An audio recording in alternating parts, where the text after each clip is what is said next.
20 अक्टूबर 2023 देश की राजधानी दिल्ली में एक नॉर्मल सुबह थी। पर कुछ नॉर्मल नहीं था तो तड़के सुबह तिलक नगर थाने में आने वाली एक इंफॉर्मेशन जो थाने तक वायरलेस पर आई थी। एमसीडी स्कूल के पास किसी महिला की पॉलिथीन में शव पड़ा है। आई रिपीट, एमसीडी स्कूल के पास किसी महिला का पॉलिथीन में शव पड़ा है। ये खबर जैसे ही तिलक नगर थाने के एसएचओ को लगी, वो अपनी टीम को लेकर घटनास्थल पर पहुंच गए, जहां पहले से कुछ तमाशाबीन लोगों की भीड़ लगी हुई थी, जो पुलिस को आते हुए देखकर वहां से हटने लगे। लाश के ऊपर अभी भी काली पॉलीथीन जो है वो जस की तस लिपटी हुई थी, जिसे पुलिस ने पहुंचते ही हटा दिया।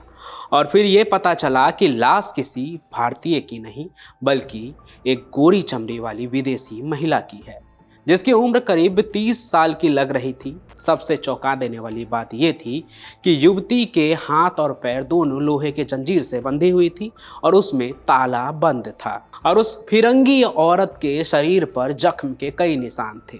पर सवाल यह है कि उसके साथ आखिर ये किया किसने, वो भी देश की राजधानी दिल्ली में। फिर बेखौफ होकर लाश को यूं सरेआम स्कूल के सामने फेंक दिया। कौन है फिरंगी महिला का सनकी कातिल? क्या उसे पकड़े जाने का डर नहीं हुआ? और सबसे बड़ा सवाल ये कि क्या वो पकड़ा भी गया या नहीं? मैं पंचम प्रकाश आज क्राइम कनेक्ट पर बनाऊंगा आपको इस पूरी कहानी का चश्मदीद गवाह। बस आप देखते रहिए इस कहानी को अंत।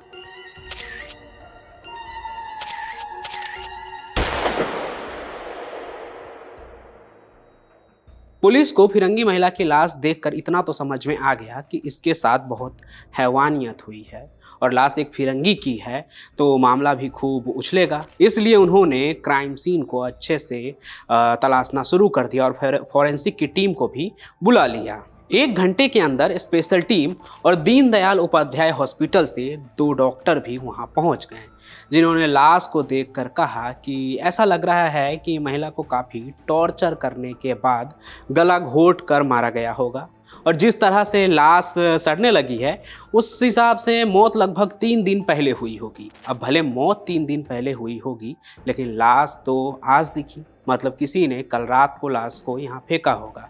इसलिए पुलिस ने वहाँ सड़कों पर मौजूद सीसीटीवी कैमरों को चेक करना शुरू कर दिया। फिर पता लगा कि जहाँ लाश पाई गई थी वहाँ से एक सेंट्रो कार गुजरते हुए नजर आई। पुलिस उस कार के नंबर प्लेट को जूम करके देखा और कार के नंबर को हासिल कर लिया और उसे आगे भेज दिया, जिससे कि उसके मालिक का पता ठिकाना ये सब पुलिस को पता लग सके। और इधर महिला के लाश का पंचनामा करके उसे पोस्टमार्टम के लिए भेज दिया गया। फिर आगे बहुत जल्द ही पुलिस के पास ट्रांसपोर्ट अथॉरिटी से सेंट्रो कार के रजिस्ट्रेशन नंबर से मालिक का भी पता चल गया।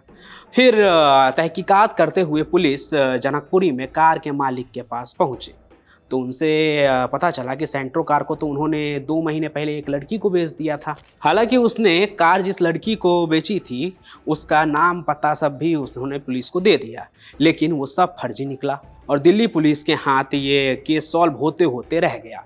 हालांकि यहाँ तक एक चीज़ तो साफ हो गई कि अब ये सेंट्रो कार ही पुलिस को फिरंगी औरत के कातिल तक ले जाएगी। इसलिए दिल्ली के चप्पे चप्पे पर उस कार की तलाशी शुरू हो गई कि आखिर वो कार दिल्ली में कहाँ है, और आखिरकार वो कार जनकपुरी के ही बी ब्लॉक एरिया में खड़ी मिली।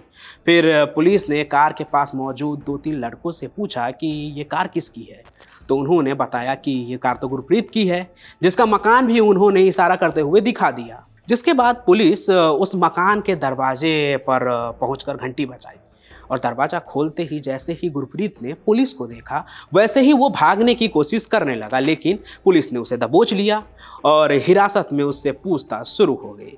और फिर फिरंगी की फोटो देखते ही उसने अपनी प्रेम कहानी शुरू कर दी कि मरने वाली फिरंगी औरत नीना बजर है। स्विट्जरलैंड से वो भारत आई थी। पहली बार उन दोनों की दोस्ती जो है 2021 में स्विट्जरलैंड में ही हुई थी। फिर गुरप्रीत उस स्विस लेडी से प्यार करने लगा, लेकिन वह किसी और से प्यार करती थी और गुरप्रीत से शादी करने को राजी नहीं हो रही थी, जिस वजह से गुरप्रीत को गुस्सा आया और उसने नीना को जान से मार दिया। हालांकि गुरप्रीत ने अपना जो गुनाह है उसे कबूल कर लिया, पर पुलिस को अभी उसके बातों पर विश्वास नहीं हो रहा था, क्योंकि उसे देखकर ही ऐसा लग रहा था कि हो ना हो ये कहानी बना रहा है और तो और अगर बात इतनी सिंपल थी तो उसने नीना को जंजीर से यूं क्यों बांधा और इतना टॉर्चर क्यों किया, ये बात पुलिस को अभी भी हजम नहीं हो रही थी। इसके पीछे की जो कहानी गुरप्रीत ने बताई वो ये कि मारपीट के वो नीना को अपने पक्ष में करना चाहता था, किसी तरह ज़बरदस्ती शादी करने के लिए राजी करना चाहता था, लेकिन ऐसा हो नहीं पाया तो उसने मार दिया। पुलिस को इस बात में कोई दम नहीं दिख रहा था, इसलिए पुलिस ने थोड़ी और तहकीकात करने की सोची और इसके लिए गुरप्रीत से मोबाइल मांगा जो उसके घर पर ही था।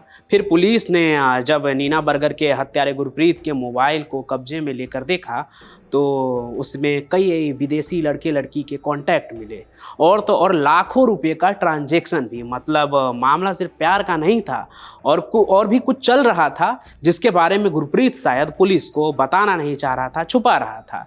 फिर पुलिस ने गुरप्रीत को रिमांड में लेकर तबीयत से पूछताछ की और असली कहानी तब जाकर बाहर निकली कि गुरप्रीत का पिता अर्जुन सिंह खुद को तंत्र मंत्र का महान ज्ञाता बताते थे। वेस्ट दिल्ली में उन्होंने तंत्र मंत्र की दुकान खोल रखी थी जिसमें टोने टोटके, जादू इत्यादि संबंधित जो किताब होते हैं, रत्न, ज्योतिष और इस सब तरह की चीज़ें वो सब वो बेचते थे विदेशी लोगों को। कुल मिलाकर कहें तो ये लोग बंगाली बाबाओं की तरह दावा कर रहे थे कि खोया हुआ प्यार पाओ, बिजनेस को आगे बढ़ाओ जैसी बातें। अब गुरप्रीत को तंत्र विद्या का ज्ञान तो इतना नहीं था, लेकिन वो दिल्ली में आने वाले विदेशी लोगों के साथ ठगी करने में माहिर था। वो कैसे भी तरकीब करके लोगों को अपने बातों में कन्विंस कर लेता था। सिर्फ भारत ही नहीं, 2-3 बार तो वो हवाई जहाज से सफ़र करके विदेश भी गया। वहाँ पर जाके तंत्र मंत्र के नाम पर अपने दर्जनों भक्त बना लिए और अपने तिग्रमबाजी से हर बार क्लाइंट को संतुष्ट कर देता था और वहाँ से खूब पैसे जो कमा कर वो लौटता था, वो भी रुपयों में नहीं बल्कि डॉलर में।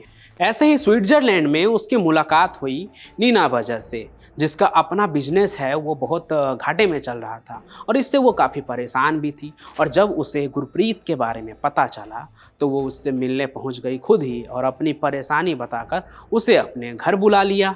फिर गुरप्रीत ने उसे पूजा हवन करवाने के लिए सामान का जो लिस्ट है वो थमा दिया। नीना ने सामान ला दिया और एक दिन गुरप्रीत ने हवन का पूरा ड्रामा रच के नीना बर्गर को जो है एकदम संतुष्ट कर दिया।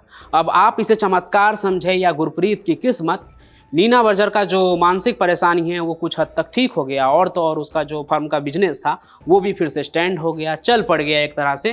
तो उसको गुरप्रीत पर और भी ज़्यादा भरोसा हो गया, एक तरह से कहिए, समझिए आप। तो गुरप्रीत जो है वो नीना के लिए भगवान ही बन गया। हालांकि तब गुरप्रीत भारत लौट आया, लेकिन स्विस लेडी नीना के साथ उसका कांटेक्ट बराबर चलता रहा। नीना काफ़ी अमीर थी, इसलिए गुरप्रीत भी नीना को पूजा पाठ के जाल में जो है एकदम उलझा कर रखता है। ज़्यादा से ज़्यादा पैसे उससे ऐंठ लेना चाहता था। वह इसी चक्कर में 2-3 बार स्विट्जरलैंड गया। नीना बर्गर जो है वो ज्यूरिख में रहती थी। गुरप्रीत वहाँ उसे पूजा पाठ आयोजन करवाया करता था जा जाकर बार बार, और उससे हर बार मोटी रकम जो है डॉलर में लेकर वापस आ जाता था। लेकिन अब गुरप्रीत एक बार में ही इतनी मोटी कमाई कर लेना चाहता था नीना से, जिससे कि दोबारा उन दोनों की मुलाकात ना हो। इसलिए उसने नीना को अंतिम पूजा और हवन के लिए भारत ही बुला लिया और नीना 11 अक्टूबर 2023 को दिल्ली आ भी गई और एक होटल में ही ठहरी। इस बीच गुरप्रीत उसे होटल में मिलता रहा। 16 अक्टूबर 2023 को वो वेस्ट दिल्ली के तिलक नगर में एक ताला और जंजीर खरीदता है और शाम को नीना बर्गर को अपने घर पे बुला लेता है पूजा पाठ के नाम पर। गुरप्रीत के पिता उस समय पेरिस में थे, घर में गुरप्रीत अकेला था। नीना बर्गर आई, गुरप्रीत उसे चाय पिलाता है और फिर उससे कहता है कि एक ऐसा जादू दिखाऊंगा आज कि तुम हैरत में आ जाओगे। नीना एकदम तैयार हो जाती है जादू देखने के लिए। फिर गुरप्रीत कहता है बैठो, और उसे लोहे के जंजीर से बांध देता, हाथ पांव सब बांध देता और उसमें ताल लगा देता है। अब नीना को लग रहा था कि आगे गुरप्रीत कोई जादू दिखाएगा, लेकिन असल में गुरप्रीत अपना वैसी रूप दिखाता है नीना को जिससे वो हैरत में आ जाती है। क्योंकि गुरप्रीत नीना को जंजीर में बांध देने के बाद कहता है कि अपने बैंक का सारा रुपया जो है वो मेरे बैंक अकाउंट में ट्रांसफ़र कर दो, तभी तुम्हें आज़ाद करूंगा मैं, नहीं तो तुम्हारी जान तो गई। नीना समझ गई कि अब यहाँ पे कोई जादू नहीं हो रहा, कोई पूजा नहीं हो रहा है, बल्कि वो एक ट्रैप में फंस गई है। इसलिए वो गुरप्रीत की कोई भी बात नहीं मानती है। जिसके बाद गुरप्रीत हैवान बन नीना को बेरहमी से पीटने लगता है, सिगरेट से उसे जलाने लगा। और जब नीना जो है किसी भी तरीके से नहीं मानी तो उसने नीना की गर्दन दबाकर उसकी हत्या कर दी और लाश को पॉलीथीन में डालकर, काले पॉलीथीन में डालकर 2 दिन तक सही ठिकाने को तलाशते हुए घूमता रहता है। तीसरे दिन उसे एक एमसीडी स्कूल के पास रात के वक्त कोई नहीं दिखता है तो लाश को, वो नीना के लाश को वहीं पर फेंक देता है। और उसके बाद की कहानी तो आपको पता ही है कि थाने में खबर जाती है और स्विस लेडी का जो मर्डर का ये पूरा केस है, ये पूरे दिल्ली को हिला के रख देता है। अब आज की पूरी कहानी देखने के बाद आपको एक चीज़ तो समझ आ ही गई होगी कि अंधविश्वास एक ऐसा जहर है जिससे कोई भी अछूता नहीं है। इसलिए कभी किसी के बहकावे पर ध्यान ना दें और सोच समझकर अनजान लोगों से बात करें, उन पे विश्वास करें, क्योंकि गुरप्रीत जैसे लोग जो है वो हर कोने में बैठे मिल जाएंगे, जिससे बचकर रहना बहुत ज़रूरी है, उन्हें पहचानना भी ज़रूरी है। आज की कहानी में बस इतना ही। बाकी हर रात 8 बजे देखना ना भूलें क्राइम की एक चौंका देने वाली कहानी, सिर्फ और सिर्फ क्राइम कनेक्ट पर। हम फिर मिलेंगे नए सफ़र में, तब तक के लिए धन्यवाद।